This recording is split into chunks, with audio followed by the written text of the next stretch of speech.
Hi and welcome back to my film and TV channel. We're all staying safe. And we've got a quirky film today. I'll call this one. Yes, it's interesting. We'll talk about a biblical comedy drama. There you go. Nothing to do with Monty Python, though there are elements I did want in this, but we'll talk about that. A biblical comedy drama film written and directed by James Samuel.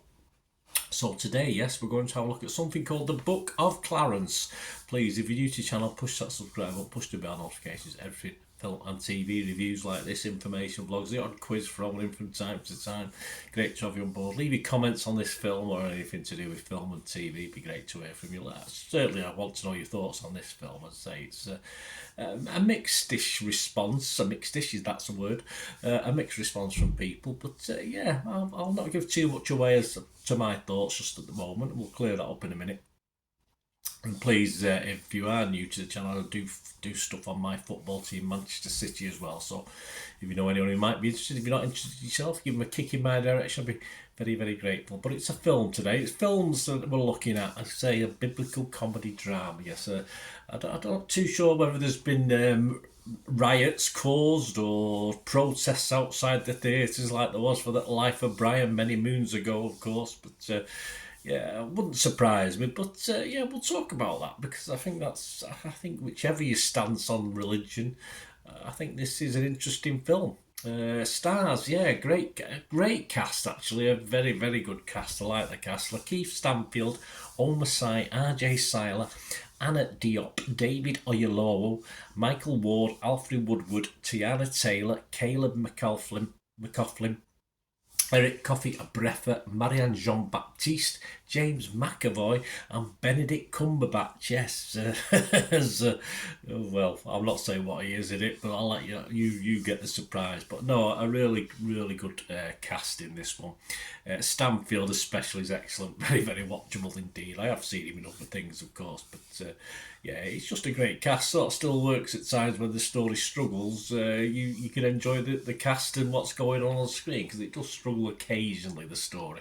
What's it about? Well, here we go. It follows a struggling down on his luck man named Clarence living in AD 33 Jerusalem, who looks to some nice scenes as well, nice sets, looks to capitalise on the rise of Jesus Christ by claiming to be the new Messiah and sent by God in an attempt to free himself of debt and start a life of glory for himself. So it doesn't bode well for these obviously those with a religious bent.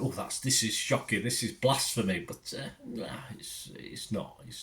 This was released in the US on January the 12th 2024 and worldwide. Check your territory where you are. And these are the scores as at the 28th of January 2024. Rotten Tomatoes, yes, 69% positivity, 96 critics. Average rating of 6.3 out of 10, so that sounds good. 66 fresh, a fair amount of rotten, 30. Yeah, perhaps some of them are vicars and priests and stuff, I'm not too sure. The website's consensus reads, the Book of Clarence makes light work of some heavy subject matter. It does actually, with undeniably entertaining, yes, I like to be entertained, albeit uneven results. Yes, it doesn't always, well, you go from one scene which is quite impressive to another scene that, okay.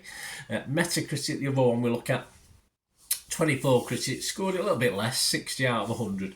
Total Films gave it 60 out of 100 and said Stanfield on double duty as both Clarence and his straight-laced disciple twin Thomas is a charismatic lead in a cast that boasts more than one enjoyable cameo, yet you can't help concluding that Samuel's laudable ambition to give his mischievous comedy a deeper resonance was too heavy a cross to bear.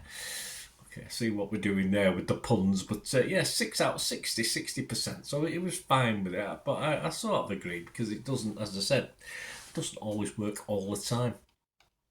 And Metacritic is split, 13 positive, 10 mixed reviews and just 1 negative. So it's all looking good. What about the Metacritic users? Well, it was 6.7 out of 10.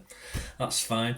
What about where it really matters? What about the Joe Public, the users? Rotten Tomatoes users, 4.1 out of 5. So they liked it, 80% positivity. Internet Movie Database, just again a little bit mixed, but it's getting a nice watchable 6 out of 10, which I like to see. That's over 1,800 scores and reviews as I'm doing this. And as it matters, that brings it on to me. Well, I mentioned the word quirky, it is. I thought the first 10 minutes it struggled a little bit, but then it got going and I sort of grew on me. I found it very, very entertaining. The humour works at times, and at times I sort of want the cast of Monty Python to appear and ask what the Romans did for us, something like that, but they don't, unfortunately. Fantastic soundtrack. I mean, the soundtrack is brilliant. It just reminds me of if you look at perhaps the modern version of it and the old version of it, the film Shaft, that sort of music, that sort of style of music, it really, I just enjoyed it. I say the soundtrack to this is probably obviously available to buy. I'd probably buy it if I was that way inclined. Amidst all this, there's a nice poignancy as well, and there's a likability to the story that, for me anyway, wouldn't bother those that were faithful. Wouldn't upset them too much. It wouldn't bother those that aren't sure, and it wouldn't bother those like me who are total unbelievers, because it's just, for me, there's nothing bad in it. There's nothing blasphemous that I can see. Yes, it's playing on what's happened in the good book, etc., but it doesn't matter. I mean, it's interpretation, and I don't think there's anything too horrible in this, as there wasn't for me in Life of Brian. It is what it is, but of course this is less sort of in your face perhaps at times, but of course when they're all on the crosses and stuff like that, again I expect them to burst into song, but that's just my sort of allegiance over the years and enjoying that original Monty Python one, of course. And this has a lot of little nods to it, if you like, in a way of its humour, etc. Is Clarence a naughty boy, or is he the Messiah? Well, for me, he's a bit in between, but full marks for the effort. I definitely liked it. I was definitely entertained. And my scores, I would definitely be fresh on Rotten Tomatoes.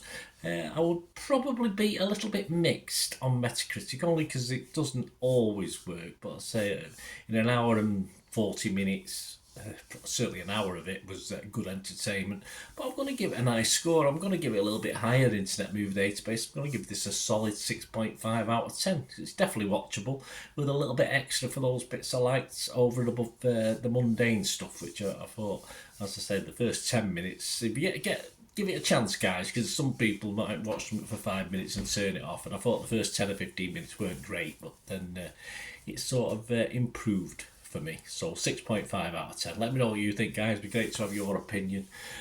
And it's just a bit of fun. Why not? It's a biblical story. Why not have a little bit of fun with it? It's no law against it, is there? No, obviously not. But